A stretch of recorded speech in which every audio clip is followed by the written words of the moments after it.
Hi, how are you? Welcome to my kitchen. Today, I'm really excited because the whole place is covered with fish, but it doesn't smell like fish. That is to say, I've purchased everything very fresh. And that's the way it should be. No matter where you live in the country, if you're careful, you can find a good fresh fish market. And the things that I want to cook to you today may appear a little flamboyant, but they're not. They're basic dishes from other cultures and one from our own. Dishes you'll love, because fish is one of my favorite foods, but you have to buy it fresh. And there's some basic rules for that.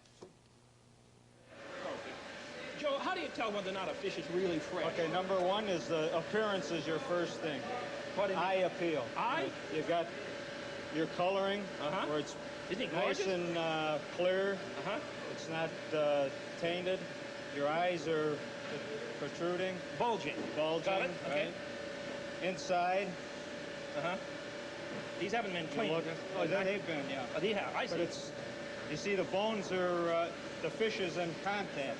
If the fish was broke down, the bones would be sticking out? popping, right? I see. It's nice and firm. Okay. You've got the nice color. Yes. You look in the gills.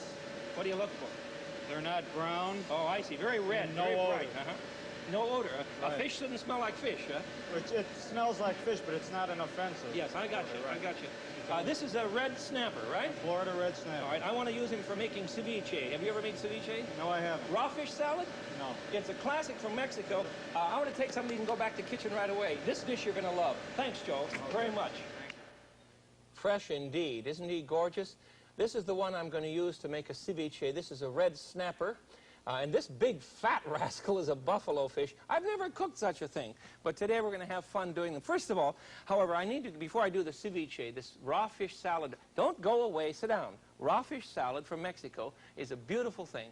It's kind of pickled in lime juice, very fresh lime juice, so it'll have a good flavor for you, and it won't taste fishy at all. But you have to have the fresh fish, otherwise it'll be fishy, and nobody likes fishy anything. However, in order to get started today, I want to do a French fisherman's stew from the southern part of France, from Marseille, really. And this dish is called a bouillabaisse. And you've heard about it in restaurants, and it costs something like $15 a bowl on the menu. Calm down. Make your own. You'll have much better time. It's very easy.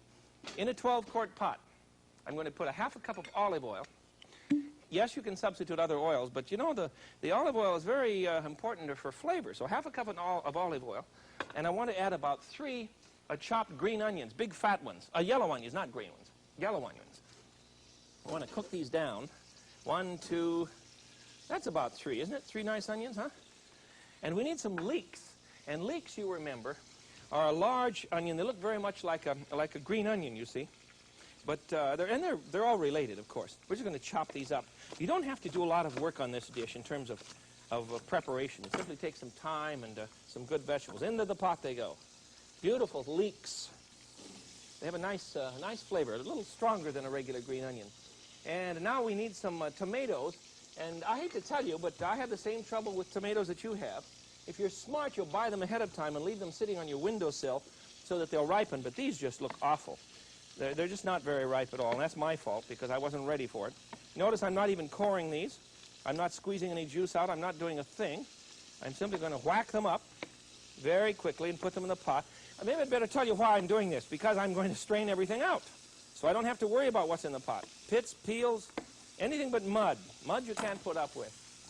So 4, 5, 6 tomatoes if they're small. These were small, so I'm putting in 6, you see?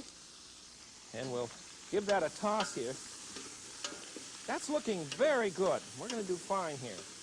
We'll simmer that for a while. Let's put in the rest of our items here. The last thing we want to add to this first stage in the bouillabaisse, yellow onions, 3 or 4 small ones, 3 big ones. We want to use 4 or 5 leeks. We want to add about 6 small tomatoes, 5 big ones, ripe if you can, and 1 entire head of garlic. Now, when I say a head of garlic, I don't mean a clove, dear heart. I mean a head of garlic. And put the whole works in here. Just chop it up like so. You see? Want to cut it right through the center so that each clove will be exposed. Garlic is marvelous. Healing, blessings. And just use the peel and all. Remember the method here. I'm going to put this in the pot for you. The method here is simple. We're going to strain everything out of the pot. So don't worry about peels and that sort of thing. And yes, this is how they do it in southern France. There we are. Now, while that's simmering for about 10 minutes, we're not going to have time to do all of that right now, but Simmer this for about 10 minutes or until the vegetables are soft. You see? Isn't that a marvelous sound? You know, it bothers me to come into a kitchen and see a weenie wink cooker, an electric hamburger cooker, and a microwave just sitting there all going, This is what I like. I like the sound of a pot going, because you can put a lot more love into a pot like this than you can into a weenie wink cooker, I promise you. There, that's my own prejudice, but for me it's reality. Let's put together some herbs now for our dish, and I'm going to put them on a plate first so that you can see everything. Into our pot we will later add, after the 10 minutes, you see, we'll later add a head of parsley. Here it is. Got our parsley right here. These are our herbs and spices, so we want a head of parsley. You don't have to chop it up or anything. A couple of bay leaves, and we'll lay these out in a platter. Buy good bay leaves. You shouldn't buy that. Now, let's see. Now, that's a good size one. We'll put in 4 because these are kind of small. I don't want to do that. Buy good herbs and spices. It's important. And I use whole stuff generally. I don't like to use herbs that have been pre-ground for 2 reasons. 1, they're not fresh, and 2, I don't know what they put in them. I want about a teaspoon of whole thyme. There we are. That's a little more than a teaspoon, but that's always the case with me. And I want some fennel. Fennel in a whole seed is beautiful stuff, you see? Give me about a ½ tablespoon of fennel, maybe a shot more. I love fennel. I can't get enough fennel. If you are wealthy or if you're committed to this, you can add saffron. That's a classic dish from southern France, but I'm not going to bother with it because I can't afford it. That's all there is to it. I don't want to bother. And I don't really need it. I want a couple pieces of orange peel. I'm just going to take the peel right off the outside of the old orange. 3 chunks perhaps. That will go in with our herbs and spices. I want lots and lots of pepper, a shot of Tabasco, and finally some whole coriander seed. What did I do with them here? Now I can't find my whole ones. I'll use some powdered coriander. I have some here somewhere. Well, this is the usual day. We'll use some powdered coriander. There he is. Here it is. Now I find my coriander. See the difference? Whole coriander. Don't feel bad. That's okay. I can have both in here. See the little coriander seed? Looks like a bunch of little ball bearings, and they're just delicious. That's a very interesting Mediterranean spice.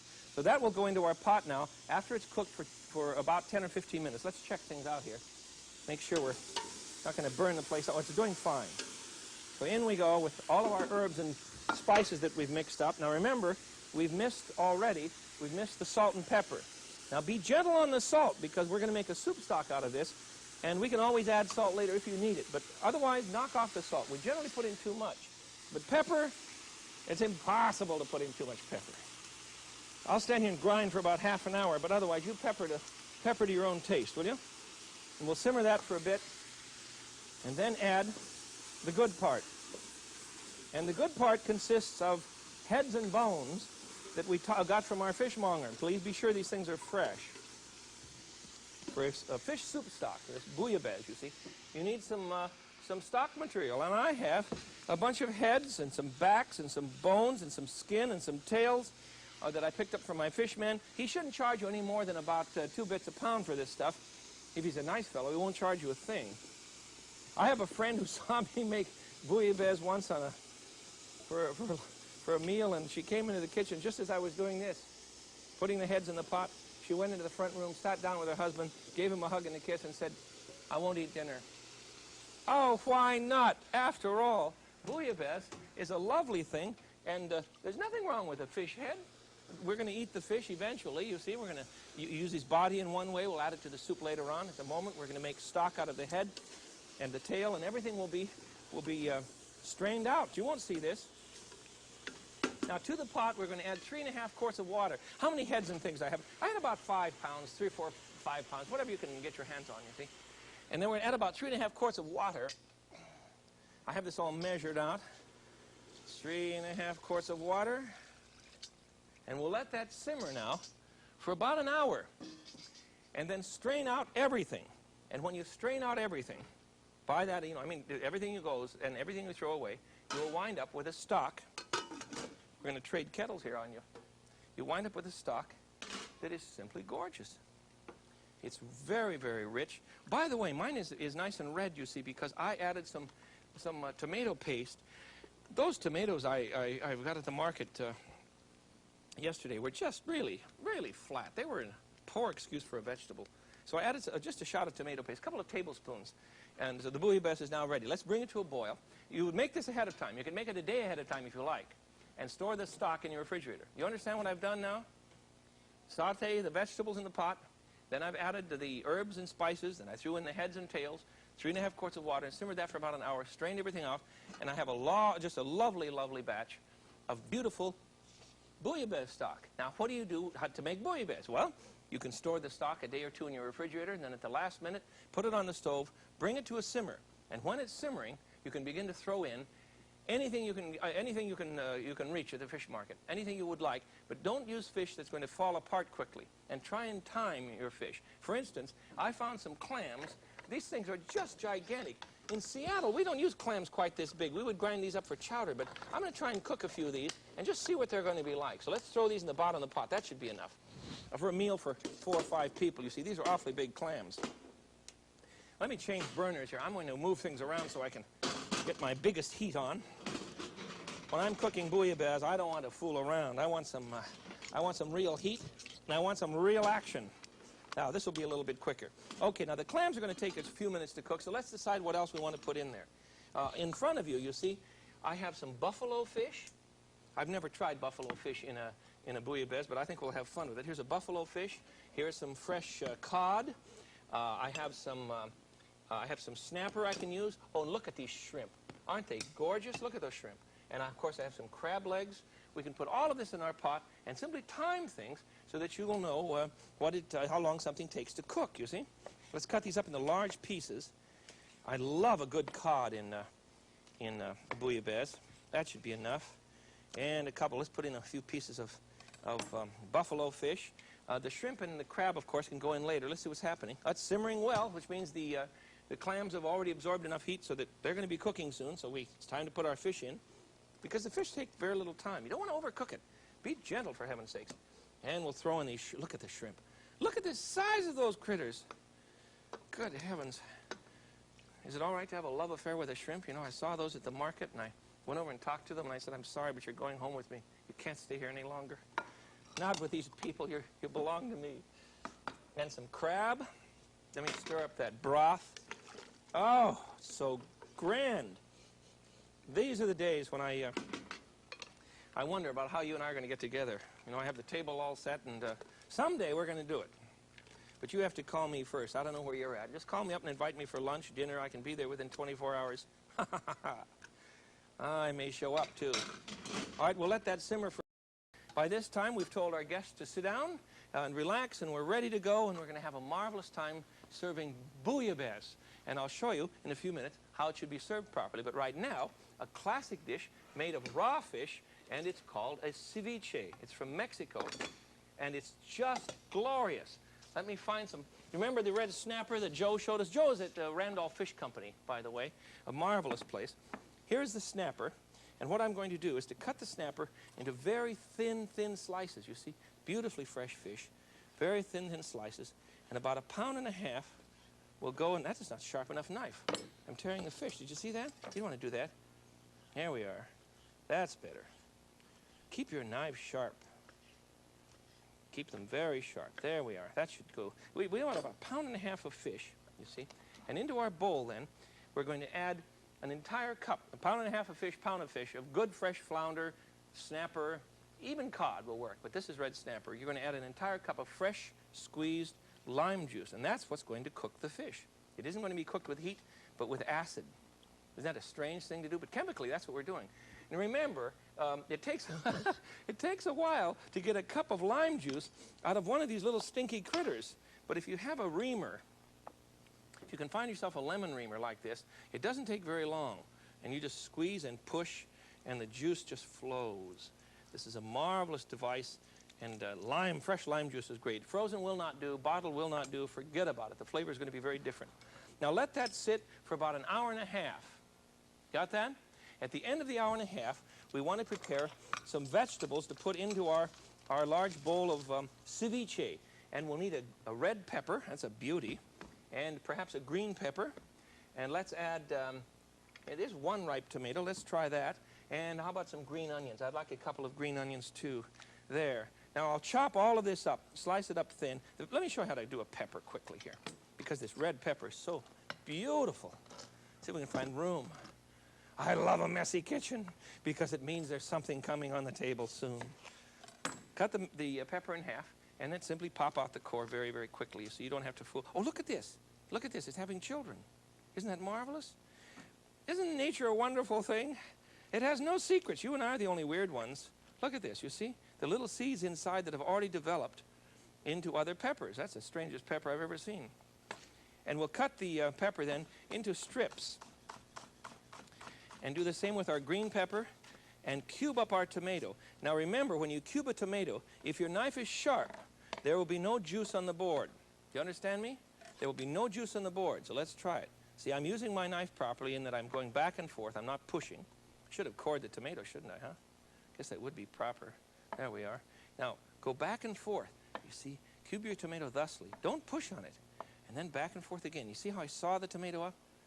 And there'll be very little juice in your board, if any at all. That's fine. Okay, a tomato, a green pepper, a red pepper, some green onions. Blend all of this in with your salad. And let me get a dressing now for you. Let's get a big bowl here. And we need to make a salad dressing. But in any case, you can see what we can begin with. We have the tomato and the pepper. We'll add the green pepper and the rest of the tomato and the rest of the red pepper later on. I want you to get an idea of how the dish will look. But right now, let's make our salad dressing for ceviche. Ceviche. The salad dressing consists of 1/2 cup of olive oil. There it is.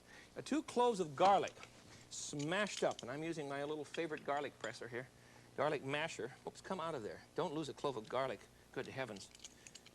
Go seek and find the lost pearl. It was really garlic. It wasn't a pearl. Who cares about pearls? But garlic is worth searching for. Don't use dried garlic, instant garlic, garlic salt. Those things are all vainly invented. They're out to get us, people who put those things in the market. Don't use them. Teaspoon of oregano. If I confuse you with recipes, write us and we'll send you those straight skinny. But this should make sense to you. 1/2 cup of olive oil, 2 cloves of garlic, teaspoon of oregano. We want 1/2 teaspoon of thyme. Classic French seasonings, really, but this is Mexican. The French love this dish, however. A lot of people eat glorious raw fish salads and raw fish. The Japanese, the Mexicans, the Chinese make a marvelous raw fish salad. And, of course, the Scandinavians eat herring and raw salmon and lovely things. That was a bit of coriander, powdered coriander, and that takes care of our dish other than some chili paste. And there are several possibilities. You can either use Tabasco, which would work fine, or I'm using a Chinese chili paste. This recipe is from a dear friend of mine by the name of Dr. William Campbell. He's a mad scientist.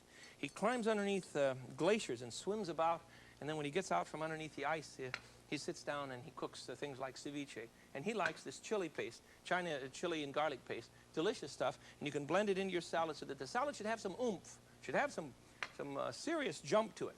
Now let's stir that up. And then I want to show you what happens when we blend all of this together with the fish. You got the dressing now? 1/2 cup of olive oil, 2 cloves of garlic, teaspoon of oregano, 1/2 teaspoon of thyme, a teaspoon of ground coriander, a dash of Tabasco or red chili sauce. And then we're going to add pepper, and cracked pepper here, to our fish. So let's put this all together now. Here's our fish. Put in a good deal of cracked pepper. Shot pepper. I was going to say a shot of cracked pepper. Okay, there's a shot. And our dressing. I'm going to use my fingers here. And finally, what I'm doing is trying to mix this very carefully so that I don't rip up the fish, you see. And then I'll put this all into our vegetables. Remember, green onions, green pepper, a red pepper, if you can find one. Now, you can't always do that every part of the year.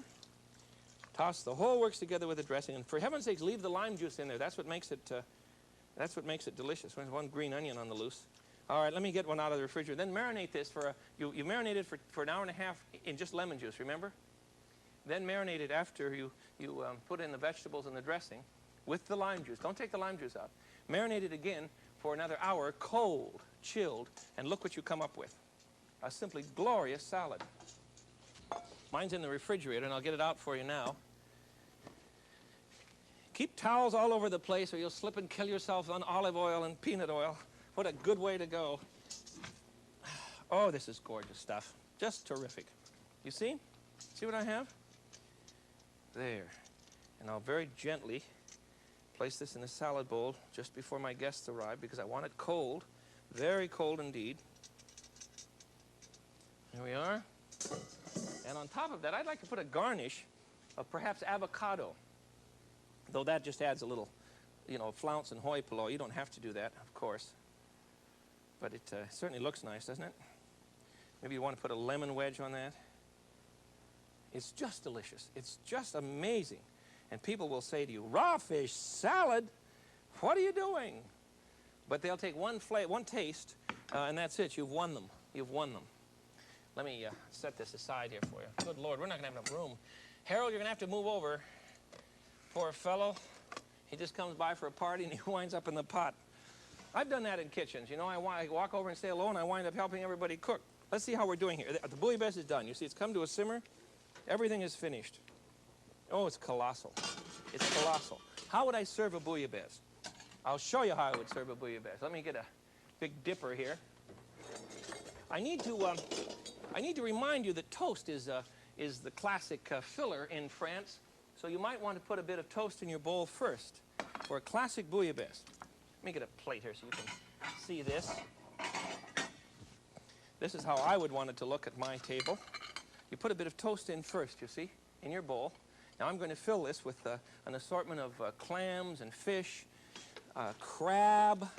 Oh, anything goes. Here's a clam that's waiting for Gardot. Huh? Look at this. And oh, what else we got in here? Well, here's a bit of buffalo fish. There you are. The point is, when you bring this to the table, look at that. And I need a pinch of parsley. There. The toast is in the bottom, you see. That's one of the best parts. There. I'll set this out on the table for you now, and you can enjoy this. No, I would not serve ceviche and raw fish salad all at once. That's not the point. I would serve these separately. A plain green salad would go best with the bouillabaisse, and certainly a lovely glass of white wine. The ceviche is a meal in itself.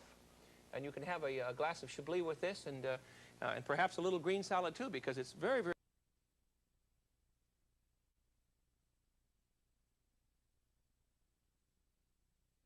And you can enjoy this. No, I would not serve ceviche and raw fish salad all at once.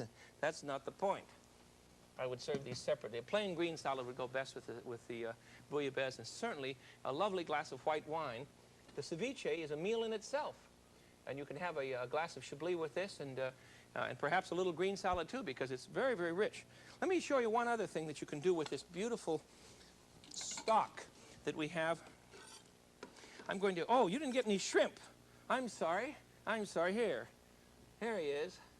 There we go. Now you're set. I want to show you about when you have the leftover stock. This is really the best thing ever.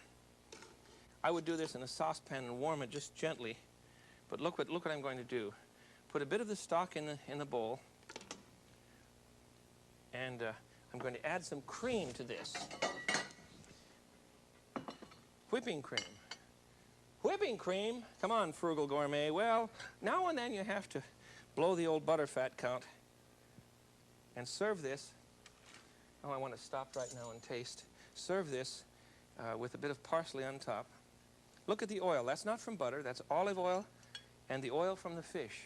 Isn't it beautiful? Nothing goes in this now except a bit of parsley. And if you're really into it, you can put a bit of shrimp toast in the center and serve a bisque from France. You see? Beautiful. All right, let's figure out the spot here. Have you got that? Now, I want to talk with you about one other thing you can do in your kitchen, and that's to poach fish. It's easy to do, but you really need a fish poacher, and it's so flamboyant. The costs are really very high. But on the other hand, if you want to cook properly, why, it's worth your time to invest in these things. This great big one here is, can you see this? I'll get the bread out of the way. This great big one is brought in by, from Europe. It's made of stainless steel. It's brought in by the Rocco company. It cost about $70, so I said it, $70. Isn't that awful? But look what you can do. Here's a salmon. Come on, baby. Just come right out of there. Here's a salmon that I poached. Can you tell there's only half of the salmon there? I'll show you a sneaky thing that I've done. You see, whoops, I've lost him. Well, anyhow, he's back in the pan now, but let me show you what I did with him. Because I poached the whole fish, and it takes just a few minutes. I've given you the recipe for poaching. A normal broth, tiny bit of vinegar and lemon juice to hold him. And then I took half the salmon off the bone, and I'm going to chop this up for a salad. And you see how moist this fish is? Oh, it's simply heaven. You know where salmon comes from? My front yard, that's where. It belongs in Seattle. We have the best salmon ever, and most of this salmon that you find in the rest of the country comes from my neighborhood. And we eat salmon night and day. Anything but canned salmon. That you shouldn't bother with. But this would make a great salad, or you can mix it with cream cheese and make a marvelous dressing for crackers, that sort of thing. Poached fish is very, very moist, and once you get by the investment in a poacher, you're set. You can buy poachers in aluminum, but I feel more secure with stainless steel. But it is costly. In any case, today we've celebrated fish with a flair. I've made a ceviche for you from Mexico, raw fish salad, a bouillabaisse from France, a French bisque with a bit of whipping cream in the bouillabaisse stock, and finally a little poached fish that's terribly versatile. You can do anything you like with it, and you'll have a good time enjoying fish. Remember, the clue for buying fresh fish is simple. It must smell fresh. The eye must glisten. It must be bright eye. You see old George here, he looks gorgeous. Finally, you see him how lovely his eye is? He looks grand. So does Harold. Finally, when you look under the gill, it's a bright red. It's not a dark brown. And inside the body is firm and nice. Then you'll feel secure. That's what we have for you today. Fish, and I want you to buy it and enjoy it constantly. Until we're together again then, this is the hungry Frugal Gourmet. I bid you peace. Bye-bye.